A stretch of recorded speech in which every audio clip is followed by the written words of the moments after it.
ഹരേ കൃഷ്ണ, സർവം കൃഷ്ണ അർപ്പണമസ്തു. ജയ ജയ് ശ്രീ രാധേ രാധേ. ശ്രീമദ് ദേവി ഭാഗവതം മധുകൈടഭ വധാണ് കേട്ടോ ഇന്ന് പറയണത്. സൂതൻ തുടർന്ന് പറയാണ്, മഹാവിഷ്ണുവിൻ്റെ കണ്ണ്, മൂക്ക്, കൈകൾ, ഹൃദയം, മാറിടം എന്നീ ക്രമത്തിൽ നിദ്ര വിട്ടൊഴിഞ്ഞു മാറിയിത്രേ.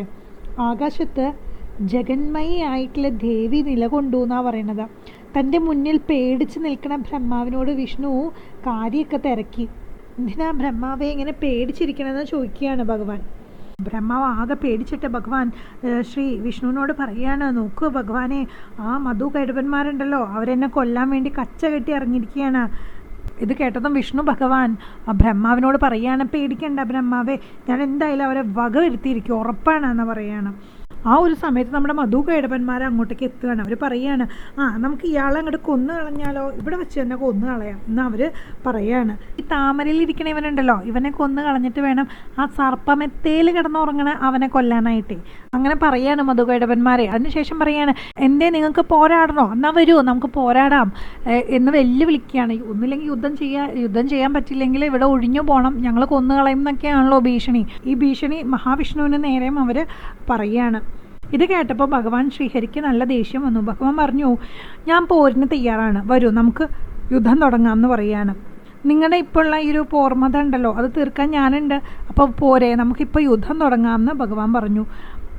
മധു പറഞ്ഞു, എന്നാൽ പിന്നെ ആദ്യം ഞാൻ തന്നെ ഇറങ്ങാം എന്ന് പറഞ്ഞ മധു ആദ്യം തന്നെ പോരിനായിട്ട് വിഷ്ണുവിൻ്റെ അടുത്തേക്ക് പാഞ്ഞു വരികയാണ്. കൈഠപ്പൻ അത് കണ്ടിങ്ങനെ ആസ്വദിച്ച് നിൽക്കുകയാണ്. ഇപ്പോൾ അവനെ ശരിയാക്കി കൊടുക്കും. മധു ആരാ? മധു നല്ല വില്ലാളി വീരനാണല്ലോ, അപ്പോൾ മധുവിനെ കൊല്ലാൻ ആർക്കും പറ്റുകയില്ല. അപ്പം അതുകൊണ്ട് ഇപ്പം കാണിച്ചു തരാം ഇവൻ്റെ അവസ്ഥ എന്താവും എന്നുള്ളത് എന്ന് നോക്കി രസിച്ച് നിൽക്കുകയാണ് കൈഠപ്പൻ.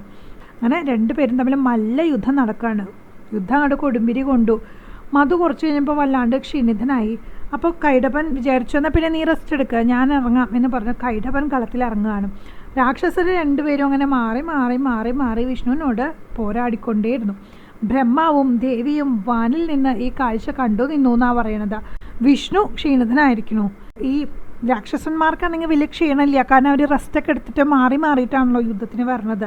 അങ്ങനെ വർഷങ്ങൾ കുറേ കഴിഞ്ഞു പോയിട്ടോ, 5000 വർഷങ്ങൾ കഴിഞ്ഞു.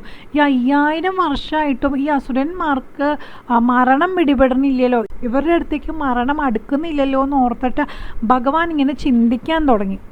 ഭഗവാൻ വിഷ്ണുവിനാണെങ്കിൽ നല്ല ക്ഷീണവും വരുന്നുണ്ട്.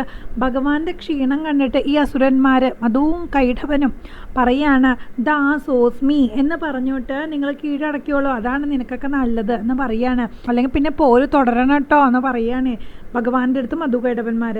നിന്നെ കൊന്നിട്ട് വേണം ആ നാൻമുഖരെയും കൂടി കൊല്ലാനായിട്ട്, പോരെ ഒന്നില്ലെങ്കിൽ യുദ്ധം ചെയ്യുക, അല്ലെങ്കിൽ ദാസനായിട്ട് മാറാൻ പറഞ്ഞു. നടുക്കടലിൽ വെച്ചിട്ട് വെല്ലുവിളിക്കണ ഈ അസുരന്മാരോട് ഭഗവാൻ മഹാവിഷ്ണു ഇങ്ങനെ പറയാണ്, സനാതനധർമ്മത്തിൽ പേടിച്ചവൻ, വീണവൻ, വില്ല് താഴെ വെച്ചവൻ, ബാലൻ, തളർന്നവൻ ഇവരോടൊന്നും യുദ്ധം ചെയ്യാൻ പാടില്ല. ഞാൻ ഒറ്റയ്ക്ക് 5000 കൊല്ലം നിങ്ങളോട് മല്ലിട്ടു. നിങ്ങളാണെങ്കിൽ അതീവ ബലശാലികളായിട്ടുള്ള 2 മല്ലന്മാരാണ്. മാറി മാറി പോരാടുന്നതിനിടയിൽ നിങ്ങൾക്ക് നല്ല വിശ്രമം കിട്ടുന്നുമുണ്ട്. എനിക്കാണെങ്കിലോ ഏറെ കാലമായിട്ട് വിശ്രമിക്കാൻ പോലും പറ്റിയിട്ടില്ല.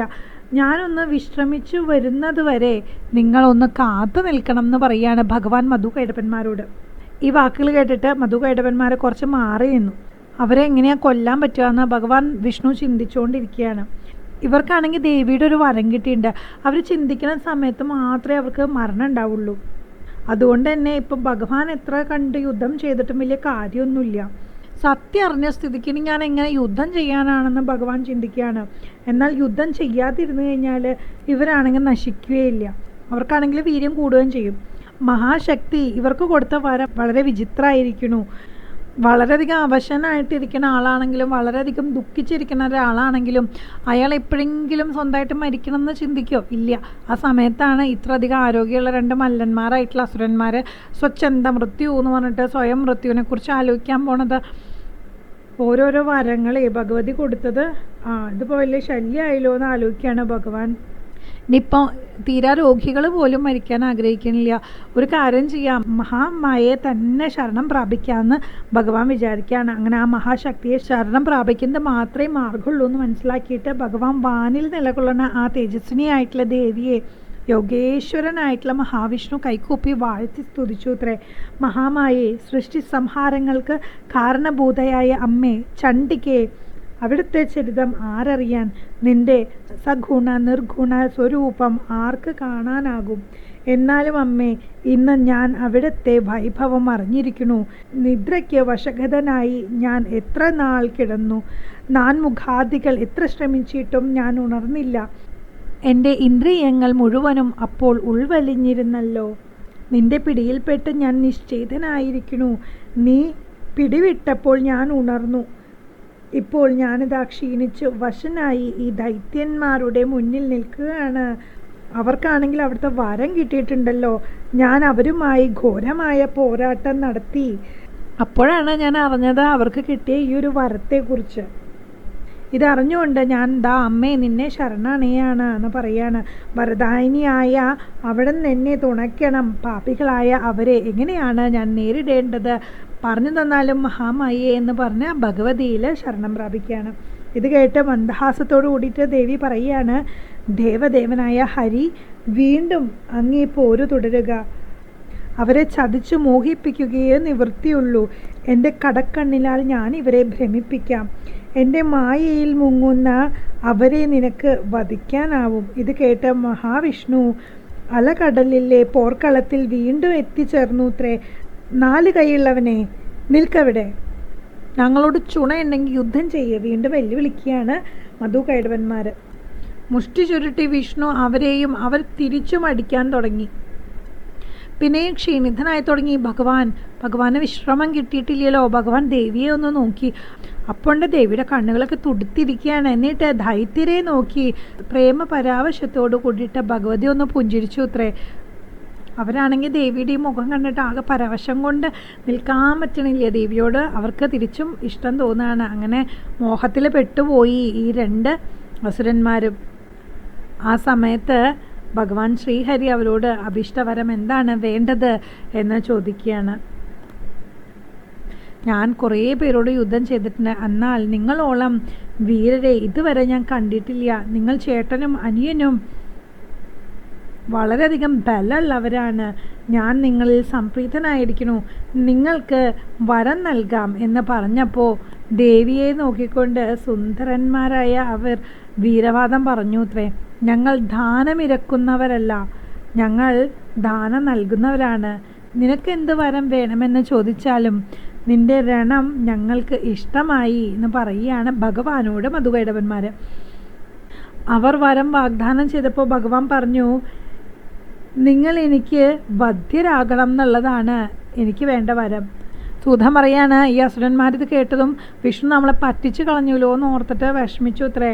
എന്നാൽ പെട്ടെന്ന് അവർ ചുറ്റും നോക്കിയപ്പോൾ എങ്ങും വെള്ളം മാത്രമേ കാണാനുള്ളൂ. അപ്പോൾ അവർ പെട്ടെന്ന് ഓർത്തു, അങ്ങ് ഞങ്ങൾക്ക് വരം നൽകാമെന്ന് പറഞ്ഞുവല്ലോ, ഞങ്ങളൊരു കാര്യം അങ്ങോട്ട് ചോദിക്കുകയാണ്.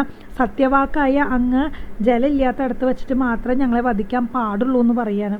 ഭഗവാൻ പറഞ്ഞു, ശരി, അങ്ങനെ ആവട്ടെ. ഭഗവാന്റെ തുട വലുതാക്കി ഇത്രേ. നിങ്ങളുടെ തല എൻ്റെ തുടയിൽ വെച്ചോളൂ. ഇതാ വെള്ളത്തിന് മീതെ ജലമില്ലാത്തൊരു സ്ഥലം ഇതാണ്, ഇവിടെ നിങ്ങളുടെ തല കൊണ്ട് വെച്ചോളൂ എന്ന് പറയാണ്. ഞാൻ സത്യം പാലിച്ചിരിക്കുകയാണ്, നിങ്ങളും അപ്രകാരം തന്നെ ചെയ്യണമെന്ന് അസുരന്മാരോട് ഭഗവാൻ പറഞ്ഞു. എന്നാൽ ഈ വാക്ക് കേട്ടപ്പോൾ അസുരന്മാർ സ്വയമായിട്ട് 1000 യോജന വളർന്നു വലുതായി ഇത്രേ. ഇത് കണ്ട് ശ്രീഹരിയാണെങ്കിലോ തുടയുടെ വലിപ്പം വീണ്ടും ഇരട്ടിയാക്കി. അവരുടെ തലകൾ തുടയ്ക്ക് മേലേ വച്ച് ശ്രീചക്രം കൊണ്ട് ആ തലകൾ അറുത്തുമാറ്റുകയാണ് ഉണ്ടായത്. അവരുടെ പ്രാണൻ വേർപെട്ടപ്പോൾ ഉടൽ സമുദ്രത്തിൽ വീണു. അങ്ങനെ അവരുടെ മേധസ് വീണുണ്ടായ ഭൂമി ആയതുകൊണ്ടാണ് അത്രേ ഭൂമിക്ക് മേദിനി എന്ന പേരുണ്ടായതെന്നാണ് ഈ കഥയിൽ പറയുന്നത്. അതുകൊണ്ട് തന്നെ അത്ര മണ്ണ് ആഹരിക്കാൻ പാടില്ലാത്ത വസ്തുവായിട്ട് മാറിയതും. സർവ്വദേവന്മാർക്കും ആരാധ്യയായിട്ടുള്ള ആ മഹാശക്തിക്ക് അതീതമായിട്ട് മൂലോകത്തിലും യാതൊന്നുമില്ല അത്രേ. സഗുണമായും നിർഗുണമായും പൂജിതയായ ആ ദേവിയുടെ കഥ നിങ്ങൾ ആവശ്യപ്പെട്ട പ്രകാരം ഞാൻ പറഞ്ഞതാണ് എന്ന് സൂതമുനി ഋഷിമാർക്ക് പറഞ്ഞു കൊടുക്കുകയാണ്. ഇനി ശ്രീമദ് ദേവി ഭാഗവതത്തിലെ ശിവവരദാനമാണ് നാളെ നമ്മൾ കേൾക്കാൻ പോണത്. സർവം കൃഷ്ണാർപ്പണമസ്തു. ജയ ജയ ശ്രീ രാധേ രാധേ.